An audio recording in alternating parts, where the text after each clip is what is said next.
আসসালামু আলাইকুম। নওগাঁ ভিশনে স্বাগতম। নওগাঁ সদর আসনের সংসদ সদস্য জাহিদুল ইসলাম ধলুর শহীদ রাষ্ট্রপতি জিয়াউর রহমান ও মরহুমা খালেদা জিয়ার মাজার জিয়ারত ও শ্রদ্ধা নিবেদন।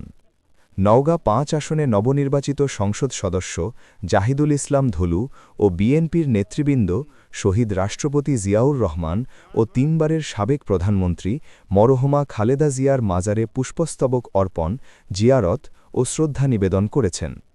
গত ১৬ ফেব্রুয়ারি বিকেলে নওগাঁ ৫ আসনে নবনির্বাচিত সংসদ সদস্য জাহিদুল ইসলাম ধলু ও বিএনপির নেতৃবৃন্দ জিয়া উদ্যানে এ কর্মসূচি পালন করেন। এ সময় জেলা বিএনপির সাধারণ সম্পাদক মামনুর রহমান রিপন, সাংগঠনিক সম্পাদক নূর-ই আলম মিঠু, সাংগঠনিক সম্পাদক শফিউল আজম রানা, সাংগঠনিক সম্পাদক খায়রুল আলম গোল্ডেন, জেলা বিএনপির সাবেক যুগ্ম আহ্বায়ক মাসুদ হাসান তুহিন, জেলা স্বেচ্ছাসেবক দলের আহ্বায়ক শফিউল আজম টুটুল, জেলা যুবদলের সদস্য সচিব রুহুল আমিন মুক্তার, জেলা ছাত্রদলের সাধারণ সম্পাদক মামুন বিন ইসলাম দোহাসহ জেলা বিএনপি, যুবদল, ছাত্রদলসহ বিভিন্ন স্তরের নেতৃবৃন্দ উপস্থিত ছিলেন।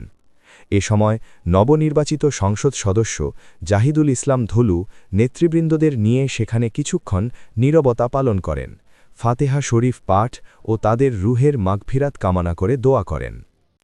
এতক্ষণ নওগাঁ ভিশনের সাথে থাকার জন্য ধন্যবাদ। আল্লাহ হাফেজ।